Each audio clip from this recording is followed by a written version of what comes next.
Hi, welcome to alpha tech wise. Alpha GS में आपका स्वागत है। तो आज जो हम पढ़ेंगे हीट, इसके साथ साथ इलेक्ट्रिसिटी, जो दोनों काफी महत्वपूर्ण है अपने एग्जाम के दृष्टिकोण से। तो सबसे पहले शुरुआत करते हैं हीट से। हीट क्या है? हीट क्या है अर्थात ऊष्मा क्या है? ऊष्मा क्या है? ऊष्मा एक ऊर्जा है। ऊष्मा एक ऊर्जा है जो दो वस्तुओं के बीच का तापमान, जो दो वस्तुओं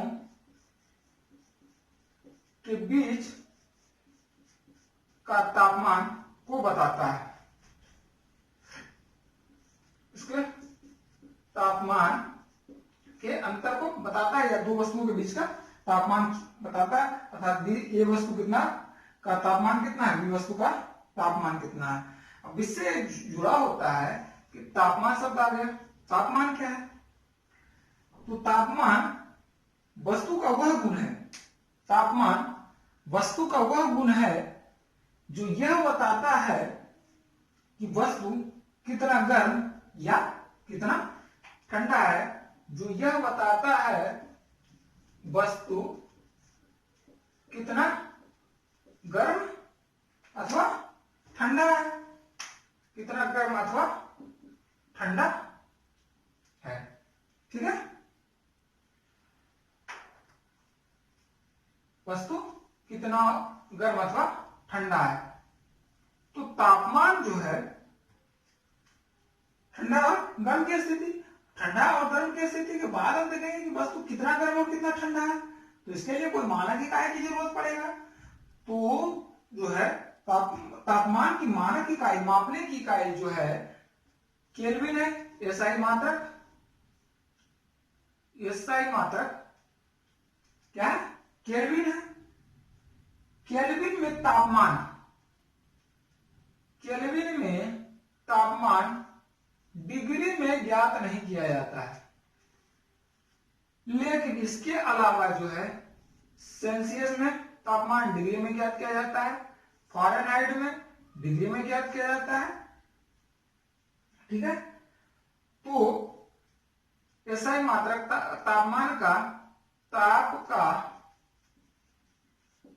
का एसआई मात्रक जो है केल्विन है। इसके अलावा ताप को सेल्सियस और फ़ारेनहाइट में मापते हैं। इसके अलावा तापमान को हम रोमर में नापते हैं। रोमर बहुत कम लोगों को पता है। इसके पहले रेखिंग का नहीं प्रयोग किया जाता था, लेकिन रेखिंग अब जो है पूरी तरह से बंद कर दिया गया है। तो हम यही चार तापमान के बारे में जानेंगे। तो इसके बीच का संबंध होगा C बराबर जो है रेखिन को 80 भागों में बांटा गया है, फ़ारेनहाइट को 180 में और केल्विन को 100 भागों में बांटा गया है। ठीक है, केल्विन को 100 भागों में बांटा गया है। इसका जो हो गया न्यूनतम बिंदु 0 डिग्री, इसका भी 0 डिग्री, इसका 12 डिग्री और इसका 273 केल्विन। ठीक है, अब देखेंगे कि जो है तापमान को कितना ज्ञात अभी तक ज्ञात किया गया है। हमारे आसपास का तापमान कितना है, हमारा शरीर का तापमान कितना है, अगर वस्तु को जो है कितना पर जम जाता है, तापमान कितना कम होगा तो वस्तु जम जाएगा। तो देखेंगे सबसे पहले सूर्य का सबसे अधिक तापमान क्या है? सूर्य, क्योंकि सूर्य में ताप देता है, उष्मा प्रदान करता है, तापमान के कारण उष्मा मिलता है। तो देखेंगे कि सूर्य का तापमान जो है, सूर्य का तापमान, इसमें होता सूर्य है, ये सूर्य है, सन, इसके क्रोड का तापमान, इसके क्रोड का तापमान और इसके बाहरी भाग, क्रोड अंदर का तापमान केंद्र का, इसके बाहरी तापमान, इसके क्रोड का तापमान जो होता है 10⁸ केल्विन, जबकि बाहर का तापमान जो होता है 6000 केल्विन। हम यही बताए थे कि जो हमारा तापमान का SI मात्रक है वह केल्विन है, इसीलिए हम केल्विन में ज्ञात कर रहे हैं। हमारे शरीर का तापमान जो है 310 केल्विन, अगर एक्यूरेट माना जाए तो 310.5 केल्विन। यही अगर हम सेल्सियस में ज्ञात करेंगे तो हमारे शरीर का तापमान 37 डिग्री सी, अगर फारेनहाइट में करेंगे तो 98.4 डिग्री फारेनहाइट। ठीक है, ये हमारे शरीर का तापमान हो गया। अब जो है तापमान मापने के लिए क्या किया जाता है, तापमापी का किया जाता है। तापमान मापने के लिए तापमापी का प्रयोग किया जाता है। तापमापी में तापमान को इंगित करने के लिए किसी प्रकार का द्रव का प्रयोग किया जाता है। जैसे डॉक्टरी थर्मामीटर के लिए जो है पारे का तापमापी का प्रयोग किया जाता है। लेकिन पारा जो है हम जानते हैं कि पारा -39 डिग्री सी पर क्या होता है, जमना स्टार्ट हो जाता है। अर्थात अगर -40 डिग्री सी पर जाना चाहेंगे तो क्या है, पारे का तापमान पारे वाला तापमापी का प्रयोग नहीं किया जाएगा।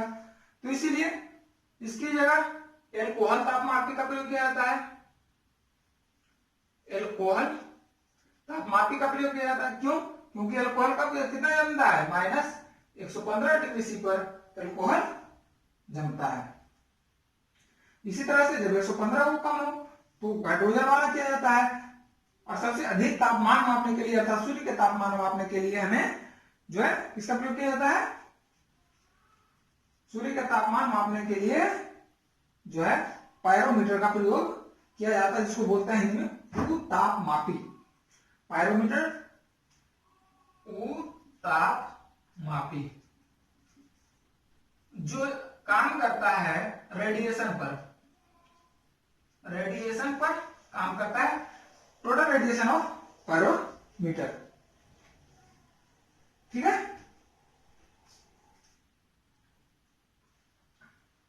उसके बाद जो है पढ़ेंगे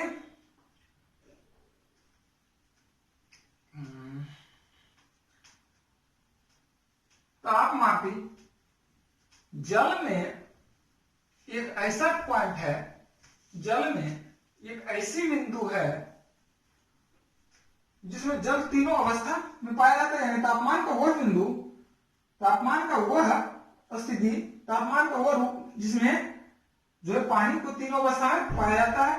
अर्थात 0 डिग्री सी पर पानी तीनों अवस्था में पाया जाता है। तीनों अवस्था में पाया जाता है, ठोस, द्रव और गैस की अवस्था में। इसलिए 0 डिग्री सी को पानी का त्रिक बिंदु भी कहा जाता है। त्रिक बिंदु भी त्रिक बिंदु कहा जाता है। ठीक है, इसके बाद आता है तापमान, हमारा पूरा समाप्त। अब जो था उष्मा, हम क्या पढ़ रहे थे, हीट एंड टेम्परेचर। तो हीट पढ़ेंगे, हीट तो भी हम पढ़ेंगे, दो वस्तुओं के तापमान के बीच के अंतर को ऊर्जा के नाम से, उष्मा के नाम से हम जानते हैं। उष्मा क्या है, एक ऊर्जा है। तो उष्मा का जो है प्रसार भी होता है। उष्मा जब किसी वस्तु को गर्म करते हैं तो उसमें क्या होता है, प्रसार होता है, फैलता है। तो यह जो है उष्मा का प्रसार, जिसको उष्मीय प्रसार भी के नाम से भी जाना जाता है, यह ठोस, द्रव और गैसों में अलग अलग पाया जाता है। इसका जो है प्रॉपर्टी ठोस में अलग है, ठोस में अलग, द्रव में इसका प्रॉपर्टी अलग है और गैस में इसका प्रॉपर्टी अलग है। उष्मा का प्रसार जो है सबसे कम होता है, ठोस में सबसे कम, द्रव में इससे ज्यादा, और गैस में सबसे अधिक है। गैस में सबसे अधिक पाया जाता है। ठीक है। जो ठोस में होता है, ठोस में जो ऊष्मा का प्रसार होता है, इस प्रसार को हम रेखीय प्रसार भी कहते हैं। रेखीय प्रसार, क्योंकि अगर छड़ को गर्म करेंगे, ये छड़ है, रॉड, छड़ को गर्म करेंगे तो उसमें क्या क्या प्रसार होगा? छड़ में, ठोस में 3 प्रकार का, रेखीय, क्षेत्रीय, ये तीनों बता देते हैं, और ये क्या हो गया? आयतन। क्या क्या? अब आप ही बताइए, अब आप ही बताएं कि क्या क्या प्रसार हो जाता है। एक छड़ है, एक छड़ है, छड़ है, छड़ को गर्म कर रहे हैं। अगर छड़ को गर्म किए तो इसके लंबाई में वृद्धि हो सकता है। चलो जी, लंबाई में वृद्धि हो गया। लंबाई के अलावा और किस चीज में वृद्धि हो सकता है? जब इसकी चौड़ाई में भी वृद्धि हो सकता है। चलो जी, चौड़ाई में वृद्धि हो गई। इसके अलावा आयतन में भी वृद्धि हो सकता है। ठीक है। तो जब अगर छड़ में जो है सिर्फ लंबाई में वृद्धि हो रहा है, छड़ की लंबाई में अगर वृद्धि सिर्फ हो रहा है, तो वह रेखीय प्रसार कहलाएगा। अगर इसके एरिया में क्या हो जाता है? L into B होना चाहिए, लंबाई गुनी चौड़ाई होना चाहिए। तो लंबाई गुना चौड़ाई जिसमें हो, यानी लंबाई में वृद्धि हो रहा है, चौड़ाई में वृद्धि हो रहा है, तो क्षेत्रीय प्रसार होगा। अगर उसके आयतन में वृद्धि हो रहा है तो क्या होगा? आयतन प्रसार कहलाएगा। ठीक है। अब इसमें 2 क्वेश्चन आता है इंपॉर्टेंट। घड़ी के छल्ले वाला तो जो एग्जाम दिए होंगे, तो जो है अंगूठी के छल्ले में गर्म करने पर क्या होगा? अधिक क्वेश्चन, खोखले के एक खोखला है, ताप, समान ताप दिया जाता है, समान उष्मा दिया जाता है, तो क्या होगा? आदि जो है क्वेश्चन का सामना किए होंगे, तो वही बता रहे हैं। रेखीय प्रसार में जो होता है, जब ठोस और खोखले एक लेते हैं, ठोस बेलन, एक लेते हैं ठोस बेलन, ठीक है, और एक लेते हैं खोखले बेलन, या वो गोला ले लो। चलो गोला ले लेते हैं, आपकी बात मान लेते हैं, गोला ले लेते हैं। ठीक है, गोला ले लिए, तब तो गोला कर दो। गोला में पता नहीं, जब सर्कल हो जाता है, ये तो गोला है, गोला ले लिए। अगर ये ठोस गोला है, एक ठोस है और एक खोखला है, एक खोखला है, अगर दोनों को सामान्य ताप तक गर्म करेंगे, दोनों को एक समान ताप तक गर्म करेंगे, तो दोनों में जो प्रसार होगा वो क्या होगा? समान रूप से होगा। अगर समान ताप देंगे तब समान ताप तक गर्म करेंगे। अगर दोनों को समान उष्मा दिया जाएगा, दोनों को समान उष्मा दिया जाएगा, तो क्या होगा? ताप और उष्मा, अभी अंतर बता चुके हैं दोनों को। अगर समान उष्मा दिया जाएगा तो खोखले गोले का जो है प्रसार अधिक होगा और इसका प्रसार कम होगा। इसका अधिक होगा और इसका कम होगा। किसका? खोखले का कम, भर्ती का, खोखले का अधिक और भर्ती का कम होगा। उसी तरह का होता है अगर छिद्र युक्त, ये अंगूठी है, इसको कलर, ये हो गया अंगूठी, इसके बीच में एक छेद है, ठीक है। अगर इसको गर्म किया जाएगा तो क्या होगा? यदि छिद्र युक्त, जिसको कहते हैं छिद्र युक्त प्लेट को मान लिया ये मोटी प्लेट ही छिद्र युक्त प्लेट है। अगर आप प्लेट छिद्र युक्त प्लेट को गर्म किया जाएगा तो इसमें जो है प्लेट के साथ साथ इसमें छिद्र के में भी वृद्धि होगा, यानी छिद्र का इसका जो छेद है, इसका होल जो है वो बढ़ेगा, यानी होल में इंक्रीज होगा, इसको छेद में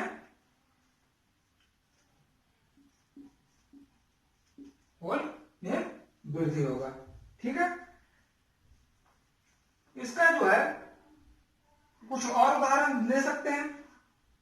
जैसे अगर कांच की बोतल में कैप लगा हुआ है प्लास्टिक का, उसको खोल रहे हैं, नहीं खुल रहा है, तो क्या कहते हैं, उसको गर्म पानी में डाल देते हैं। क्यों? क्योंकि उसमें प्रसार हो जाता है, उसमें प्रसार के कारण उसका जो है फैल जाता है ढक्कन, फैलता हुआ जल्दी खुल जाता है। ढक्कन और शीशा में दोनों में प्रसार होगा, लेकिन ढक्कन की अपेक्षा शीशा में कम प्रसार होता है, ढक्कन ज्यादा प्रसार होता है, फलता ढक्कन लूज हो जाता है और वह खुल जाता है। और इसका उदाहरण अगर समझेंगे तो और भी समझ सकते हैं। रेलगाड़ी पर चलते हैं, रेलगाड़ी के दो पटरियों के बीच जो फिसलेट लगाया जाता है, फिर जगह छोड़ दिया जाता है। जगह क्यों छोड़ दिया जाता है? गर्मी के दिन में उसका उष्मीय प्रसार होता है, उष्मीय प्रसार का कारण जो है दोनों में आपस में जाकर सट ना जाए, इसलिए दोनों के बीच में जगह गैप छोड़ दिया जाता है। इसके अलावा जो है ये कह सकते हैं, जब तार ताना जाता है दो पोले पर तो उसको थोड़ा सा लूज ताना जाता है। क्यों? क्योंकि वह जो ठंड में वो सिकुड़ कर टूट ना जाए, यानी उसमें जो है तनाव पैदा न हो। अब जो आता है ठोस में तो पढ़ लिया, अब आता है द्रव में उष्मीय प्रसार। द्रव में उष्मीय प्रसार, द्रव में ठोस की अपेक्षा कुछ ज्यादा होगा। तो इसका जो है द्रव में उष्मीय प्रसार का जो है एक उदाहरण जो बहुत इंपॉर्टेंट है, एक उदाहरण, जब पानी को 0 डिग्री सी से 4 डिग्री सी तक गर्म किया जाता है तो इसके आयतन तथा घनत्व, क्यों? क्योंकि जब जल को जो गर्म किया जाएगा किसी बर्तन में ही गर्म किया जाएगा, जल को वैसे गर्म नहीं किया जाएगा, यानी किसी को आकार में किसी के ऊपर किसी बर्तन में या किसी चीज में रख के ही गर्म किया जाएगा। अगर वैसे करेंगे जल को गर्म करने के लिए तो तालाब भी ऐसे बड़ा पॉट सा है तो पॉट में गर्म होगा, उसी के अनुसार गर्म होगा। तो अगर छोटे बर्तन में करेंगे तो बर्तन के अनुसार गर्म होगा। तो इसमें जो है मेन रूप से इसका आयतन और घनत्व पर निर्भर करता है। तो इसको देखेंगे, जब 0 डिग्री सी से 4 डिग्री सी तक पानी को गर्म किया जाता है तो आयतन जो है पहले घटता है, आयतन पहले घटता है और फिर 4 डिग्री सी के बाद 4 डिग्री सी के बाद बढ़ता है। वही अगर घनत्व लिया जाए, 4 डिग्री सी पहले बढ़ता है, 4 डिग्री सी के बाद घटता है। ठीक है, बढ़ता है और घटता है, यानी जो आयतन है 4 डिग्री सी पर न्यूनतम होगा और घनत्व जो होगा 4 डिग्री सी पर अधिकतम होगा। ठीक है, 4 डिग्री सी पर अधिकतम होगा। अब इसी पर एक क्वेश्चन बनता है, इसी पर एक क्वेश्चन बनता है कि पानी के अंदर जो है मछली जीवित रहता है, पानी के अंदर जो है मछली जीवित रहता है, क्यों? वो भी बताते हैं, वो भी बता रहे हैं। जब ठंडे प्रदेश में पानी का तापमान 0 डिग्री सी से नीचे चला जाता है, 0 डिग्री सी से नीचे चला जाता है तो पानी क्या होता है? पानी जमना आरंभ होता है, पानी जमना आरंभ होता है। जब पानी जमना आरंभ हो जाता है तो बर्फ जो है बनता है।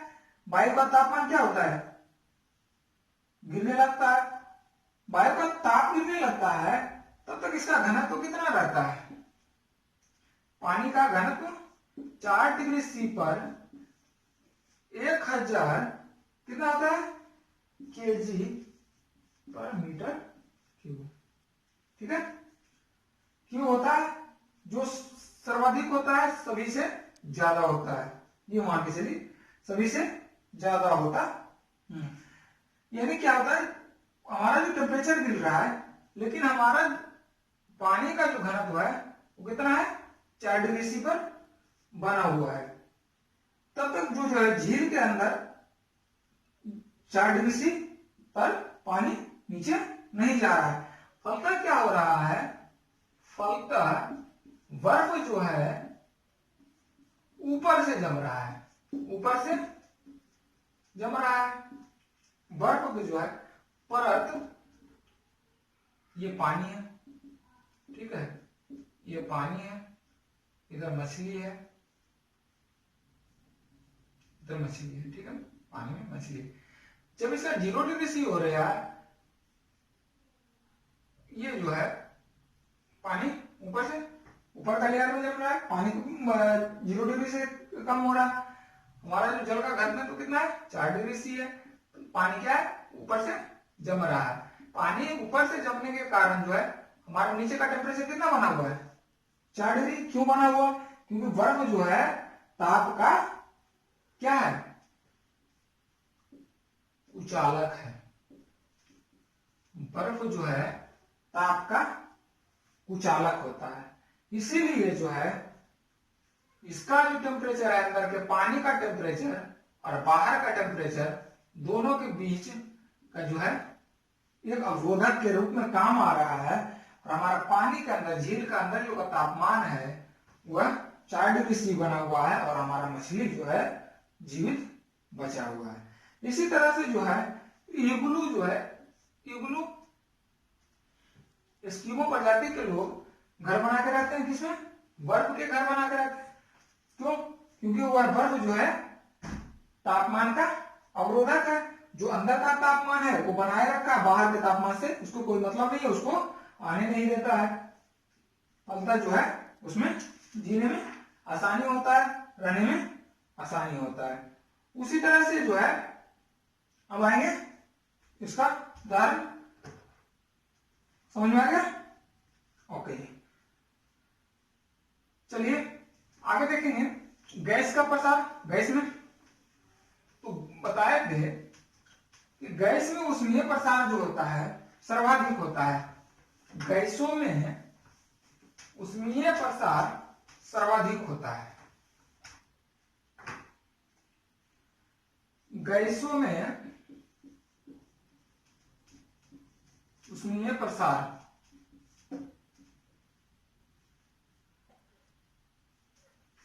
सर्वाधिक होता है, ठीक है।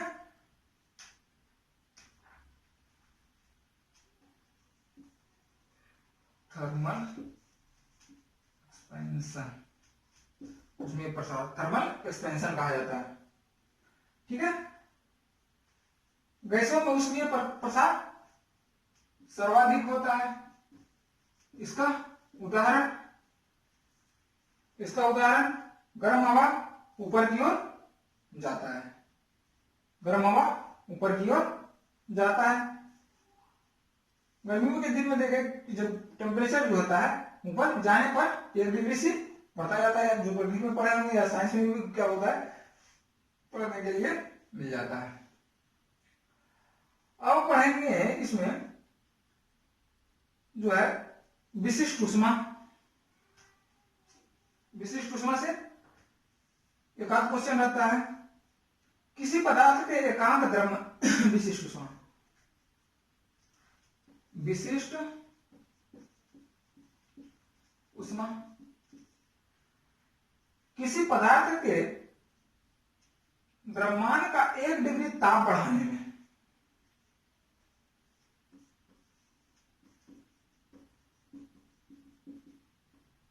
डिग्री सी ताप बढ़ाने में आवश्यक ऊष्मा की मात्रा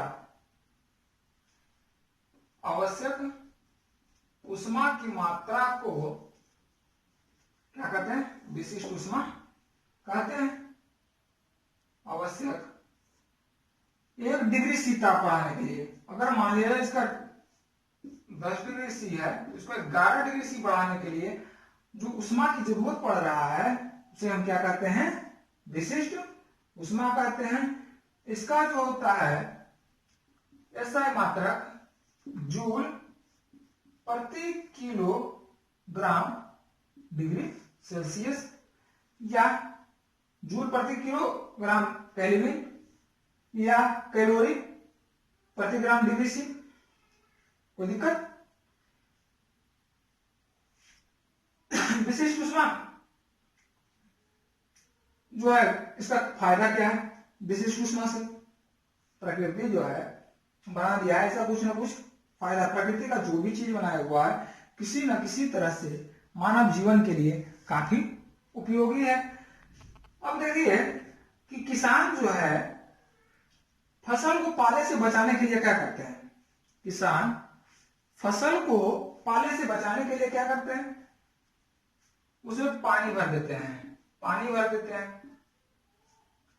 पानी भरने से क्या होगा? पानी का विशिष्ट ऊष्मा अधिक है, सर्वाधिक है।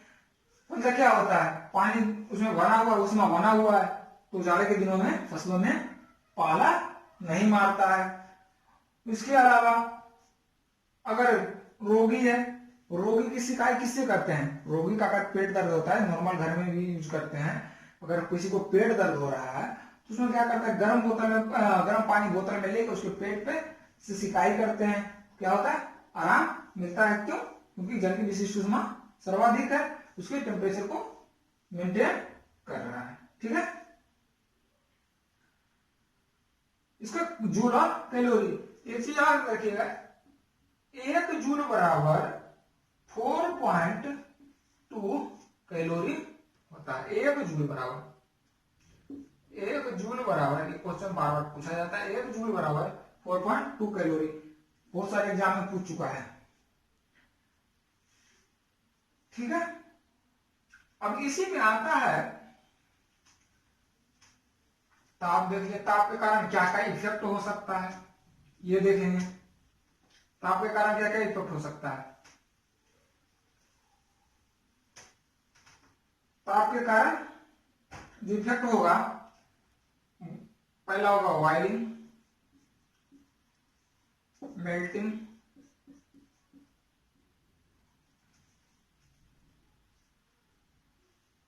होगा। और क्या होगा? फ्रीजिंग होगा। और क्या होगा?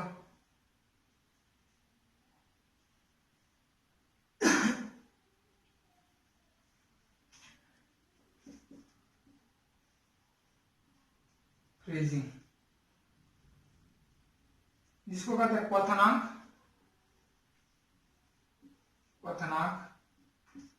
द्रवनांक, और क्या कहते हैं इसको? हिमांक। यानी पानी उबलता है, द्रव में बनता है और जो है ठोस में बन जाता है, यानी फ्री होकर के ठोस बन जाता है। तो सर इसके अलावा जो है सबसे पहले बॉइलिंग पॉइंट पढ़ेंगे। इसके अलावा एक चीज होता है ऊर्ध्वपातन, जो कोई वस्तु को ठोस से जो है सीधे गैस की अवस्था में जो पहुंचा देता है उसे हम ऊर्ध्वपातन कहते हैं। अगर कपूर को ऊर्ध्वपातन का अगर लिया जाए तो ऊर्ध्वपातन में क्या होता है? कपूर को अगर खुला छोड़ देंगे तो क्या होगा? ऊर्ध्वपातन जो होता है, इसके अलावा थोड़ा सा ऊर्ध्वपातन पढ़ लेते। ऊर्ध्वपातन जो है ठोस से सीधे गैस के रूप में बन जाएगा, यानी बीच का अवस्था जो है द्रव का वो गायब कर देगा। कपूर जो है इसी का उदाहरण है। ठोस बर्फ,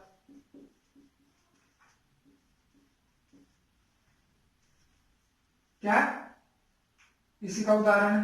कपूर को या ठोस बल्ब को खुला छोड़ देंगे तो क्या होगा, सीधे गैसीय अवस्था में आ जाएगा।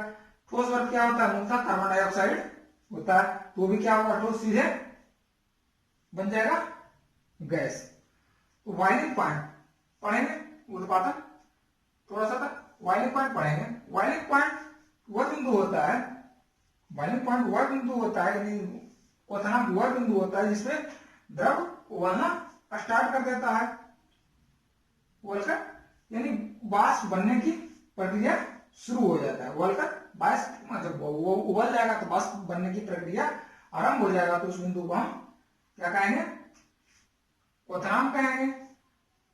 पानी का जो है क्वथनांक 100 डिग्री सी है।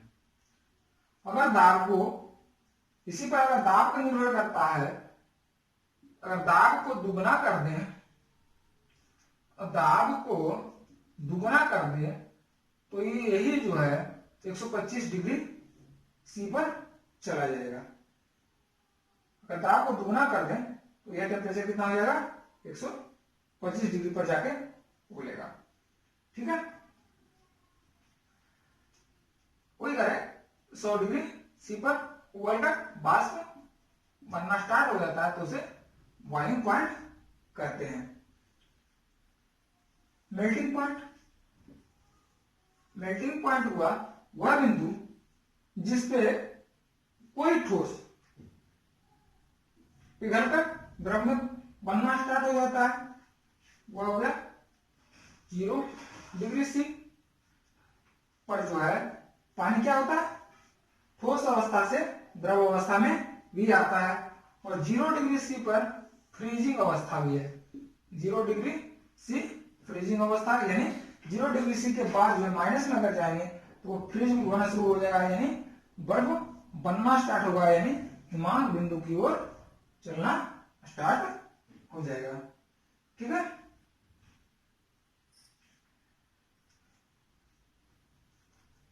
उसके बाद अब आ जाते हैं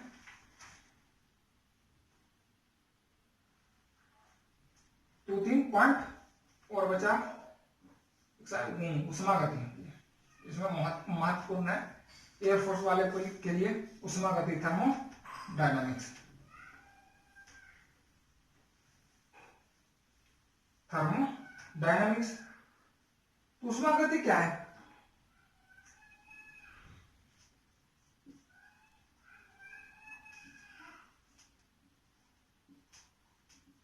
थर्मोडायनामिक्स, जिसको हिंदी में कहते हैं उष्मा गति की, उष्मा गति की। तो इसको क्या कहते हैं? उष्मा गति की जो जैसे नाम है उसी प्रकार इसका काम है, यानी उष्मा और यांत्रिक ऊर्जा, उष्मा ऊर्जा और यांत्रिक ऊर्जा के बीच का जो संबंध बताता है, उष्मा ऊर्जा और यांत्रिक ऊर्जा का जिसमें संबंध का अध्ययन किया जाता है, व्यक्त किया जाता है, उसे हम उष्मा गतिकी का कहते हैं। इसमें मुख्यतः 3 नियम पाया जाता है। उष्मा गतिकी का मुख्यतः जो है 3 नियम पाया जाता है, फर्स्ट, सेकंड और थर्ड। फर्स्ट नियम कहते हैं, उष्मा गतिकी का जो पहला नियम है, इसके अनुसार जो उष्मा दिया जाता है, उष्मा जो दिया जाता है ए और बी में, जो यहाँ अगर हीट जो दिया जाता है वही हीट यहां से गेन किया जाता है, अर्थात उष्मा को नष्ट नहीं किया जा सकता है, उष्मा नष्ट नहीं होता है। इसे उष्मा का संरक्षण नियम, इससे जो होता है उष्मा का संरक्षण नियम भी कहा जाता है, यानी उष्मा गति के प्रथम नियम को क्या कहा जाता है, उष्मा का संरक्षण नियम भी कहा जाता है। उष्मा गति के दूसरे नियम, उष्मा गति के दूसरा नियम से क्या समझते हैं? अब जैसे क्या है, सब हीटर है,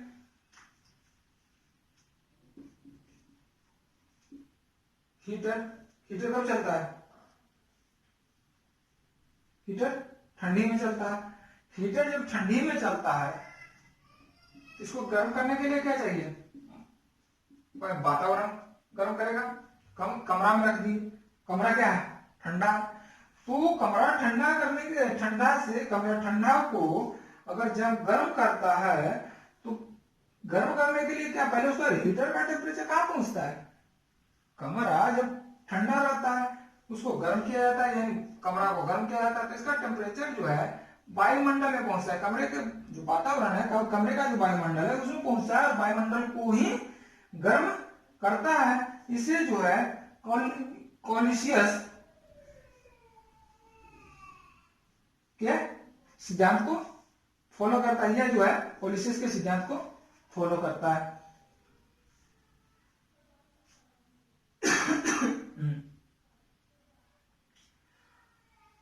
उसके बाद आता है तीसरा नियम। तीसरा नियम सेम वही है इसका, जिसमें गर्म करने के लिए रेडिएशन का जरूरत पड़ता है। इसमें आपको ऊर्जा संरक्षण, इसमें कॉलिसियस का नियम, और इसमें रेडिएशन के रूप में आता है। ठीक है, रेडिएशन के रूप में आता है। ऊष्मा का जो संचलन होता है, इसी में हम पढ़ेंगे ऊष्मा का संचलन।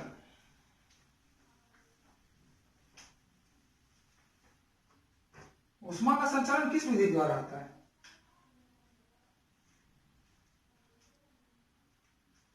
ऊष्मा जब आता है, ऊष्मा का सबसे बड़ा स्रोत क्या है?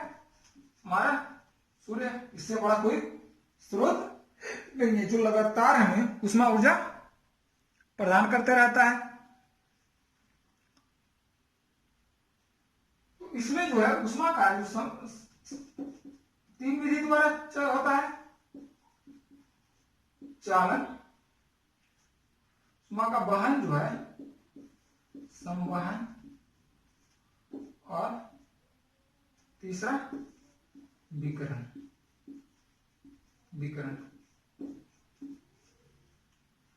चालन, सिंपल सी बात है। अब चालन को कैसे करते हैं? एक वस्तु से दूसरे वस्तु, अगर इस हाथ को दे रहे हैं तो इस हाथ को इस हाथ में देने के लिए अगर यहां से पकड़ रहे हैं, रॉड है, ये रॉड हो गया। ये रॉड को जब गर्म करते हैं तो एक छोर से दूसरे छोर पर गर्म हो रहा है, अर्थात इसमें जो है ऊष्मा का प्रसार यहां से यहां तक के लिए एक माध्यम का जो रूप है, जो आणविक रूप के रूप में भी गमन कर रहा है। यानी एक दूसरे से हम इसको दिए, यहां से यहां आने तक के लिए इसके बीच कई अणु हैं,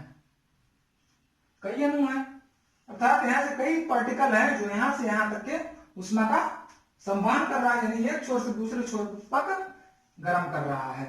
यानी ऊष्मा के चालन के लिए एक छोर से दूसरे तक ठोस जो है पदार्थ की जरूरत पड़ता है। ऊष्मा का चालन के लिए जो होता है, इस तरह का चालन ठोस पदार्थों के लिए होता है। संवहन में माध्यम जो होता है, लेकिन जो है ठोस की तरह माध्यम नहीं होता है। ऊष्मा का जो संवहन विधि द्वारा गर्म होता है, कोई वस्तु अगर संवहन विधि द्वारा गर्म होता है तो यह एक धारा के रूप में, यानी स्थानांतरण, यहां से गया, ये गया। पानी जो है, पानी कैसे गर्म होता है? डायरेक्ट यहां से यहां तक नहीं होता। पानी जो है, पहले देखते हैं गिलास है, बीकर या गिलास जो है यहां से गर्म कर रहे हैं तो बर्तन आपका यहां तक पूरा गर्म हो जाएगा। लेकिन पानी जब जो है यहां से देखिएगा तो पहले नीचे ज्यादा गर्म होगा, ये होगा। माध्यम की जरूरत है, लेकिन जो है एक संवहनीय धारा के रूप में गर्म होता है, अर्थात संवहन विधि द्वारा जब ऊष्मा का प्रसार होता है तो वह किसमें होता है? द्रव में होता है। विकिरण विधि द्वारा ऊष्मा में कोई माध्यम की जरूरत नहीं होता है, कोई माध्यम का जरूरत नहीं, रेडिएशन में सीधा गर्म हो जाता है। अब इसका उदाहरण कैसे देखेंगे?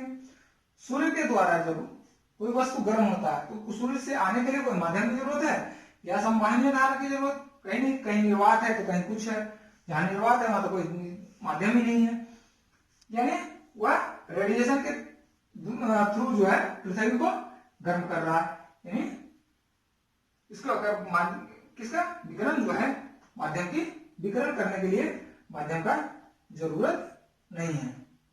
ठीक है, अब इसी में आता है उष्मा में। थोड़ा सा अगर उष्मा पढ़ रहे हैं तो हमारा दैनिक जीवन जो है इस उष्मा पर पूरी तरह से आश्रित है। दैनिक जीवन जो है उष्मा पर आधारित है। इसमें इंजन है, इंजन हमारा दो तरह से चलता है, एक होता है इंटरनल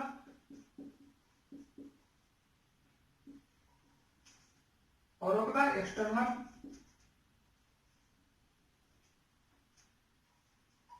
एक्सटर्नल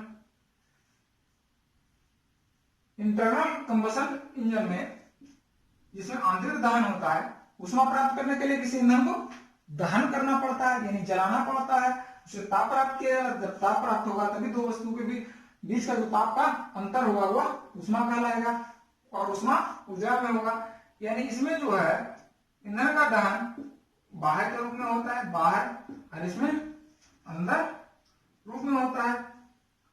इसमें जो है बाहर दहन में उष्मा बनाने के लिए हमें क्या होता है, लकड़ी, कोयला जलाकर भाप पैदा करते हैं और उस भाप को नियंत्रित करके क्या करते हैं, गाड़ी को चलाते हैं। अगर इंटरनल कंबशन है क्यों, अगर इसको बाहर लकड़ी, कोयला जो भी है अगर किसी बंद कमरे में जलाएंगे तो जलेगा? क्यों नहीं जलेगा? क्यों? क्योंकि जलने के लिए हमें क्या चाहिए, O2 की आवश्यकता होती है। जलने के लिए हमें O2 की आवश्यकता होती है कि जब ये O2 नहीं रहेगा, ऑक्सीजन नहीं रहेगा, तो कोई भी दहन की प्रक्रिया पूरा नहीं होगा। और ये जो कोयला, लकड़ी या जो है ये क्या है, बहुत अधिक मात्रा में जलाना पड़ता है। बहुत अधिक मात्रा में जलाने के लिए बहुत अधिक मात्रा में O2 की जरूरत पड़ेगा। पता क्या है, जो है जिसको दहन जो होता है बाहर होता है। इसी में होता है अगर हाइड्रोकार्बन को जलाएंगे, हाइड्रोकार्बन को जलाएंगे, हाइड्रोकार्बन के अंतर्गत कौन कौन है, जैसे आपका हो गया कच्चा तेल, पेट्रोल, डीजल, जो भी गैसोलीन, क्या नाम उसका, एलपीजी आदि क्या है, हाइड्रोकार्बन है। अगर हाइड्रोकार्बन को जलाएंगे तो क्या हो, एक निश्चित मात्रा में O2 की जरूरत पड़ेगा। एक निश्चित मात्रा में तुम एक छोटे से चैम्बर में भी इसको जला सकते हैं। इसको एक्सटर्नल कर देते हैं, इसको इंटरनल करते हैं। हाँ, इसको छोटे चैम्बर में भी जला सकते हैं, जबकि एक्सटर्नल में, छोटे चैम्बर में नहीं जला सकते। छोटे चैम्बर में चलाएंगे यानी हमें O2 की कम आवश्यकता पड़ेगी, उष्मा अधिक मात्रा में प्राप्त होगा। ठीक है, एक्सटर्नल और इंटरनल यही उष्मा के अगर पढ़ रहे हैं तो इसको पढ़ना जरूरी है, क्योंकि इससे भी क्वेश्चन पूछा जाता है। ठीक है, अब जो है अभी मामला बहुत आगे है, बहुत मामला चला है green house, green house effect. Green house effect क्या है? ग्रीन हाउस इफेक्ट है कुछ पदार्थ एक विशेष प्रकार के उष्मा विकिरण का अवशोषण कर लेता है, परंतु उसमें अन्य प्रकार के कोई वर्णनात्मक अवशोषण नहीं होता है। अब जैसे उष्मा को तो ग्रहण कर लिए, उष्मा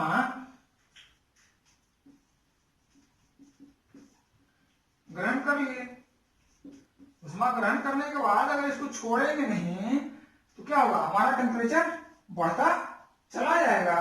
तो हमारा क्या होगा, वस्तु जो भी है कमरा में अगर है, कमरा को गर्म कर रहे हैं तो क्या होगा, टेम्परेचर बढ़ता चला जाएगा। जब तक उसको दूसरी साइड अगर खोलेंगे नहीं तो हमारा टेम्परेचर बढ़ता चला जाएगा।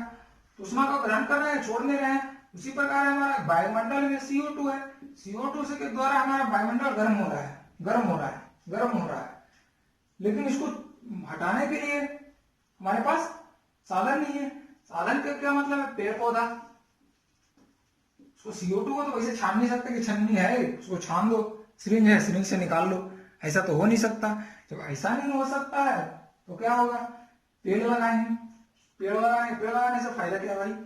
पेड़ लगाने से ये फायदा है कि जब ये प्रकाश संश्लेषण की फोटो अभिक्रिया करेगा, फोटोसिंथेसिस, तो क्या होगा? ये CO2 को ग्रहण करेगा, CO2 ग्रहण करके O2 इसको छोड़ेगा, O2 छोड़ेगा तो हमारा जो है वायुमंडल CO2 ग्रहण जब करेगा तो हमारा O2 अपने आप छूटेगा और हमारा वायुमंडल अपने आप ठंडा होता चला जाएगा।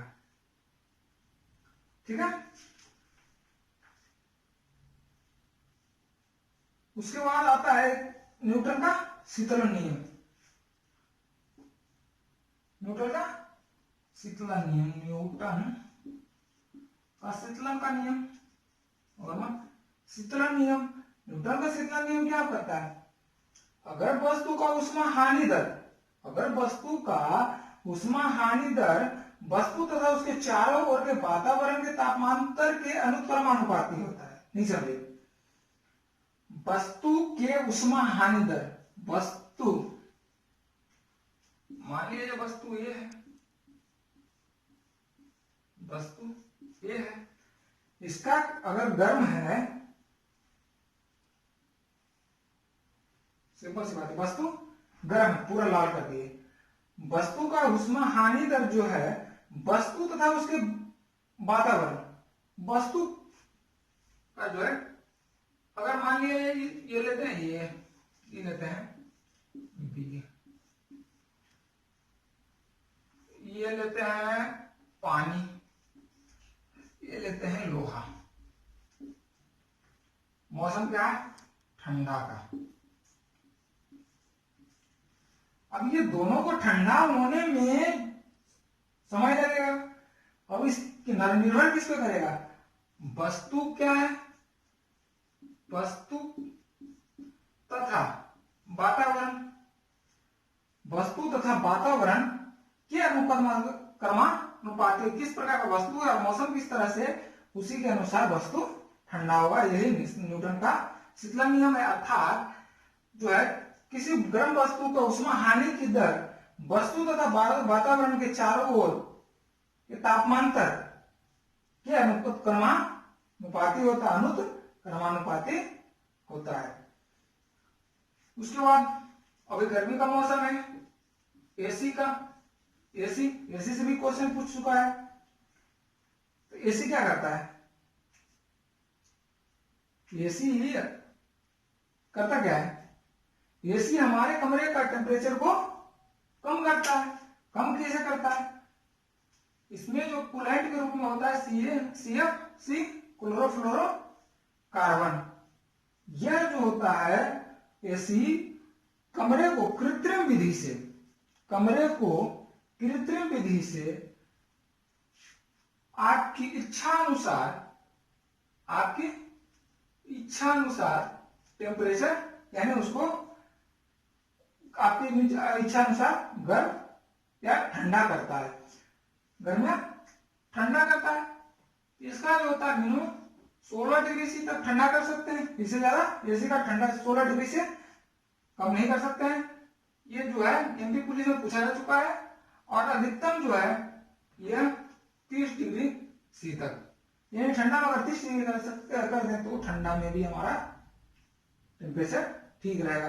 अगर हमारा वातावरण का 16 डिग्री सी क्यों करते हैं? 16 डिग्री सी इसलिए कर देते हैं कि हमारा बाहर का टेम्परेचर अगर 33 डिग्री सी है, 16 डिग्री करेंगे तो क्या होता है, हमें काफी राहत मिलेगा।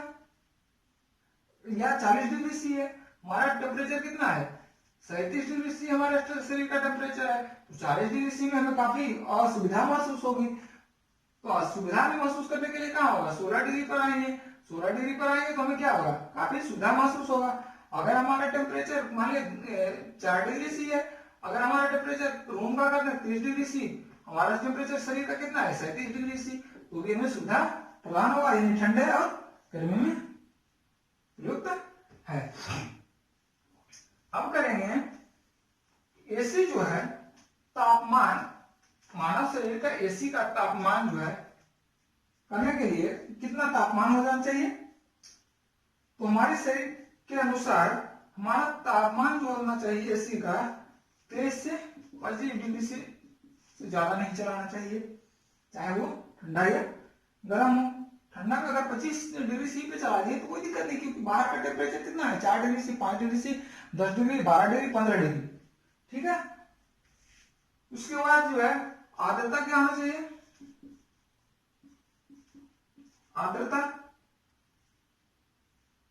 60 से 60% होना चाहिए, इसे बढ़ा के 65% तक भी कर सकते हैं। वायु का वेग कितना होना चाहिए? वायु का वेग जो है 0.7 मीटर प्रति मिनट होना चाहिए, या 2.5 मीटर प्रति मिनट होना चाहिए। तो मीटर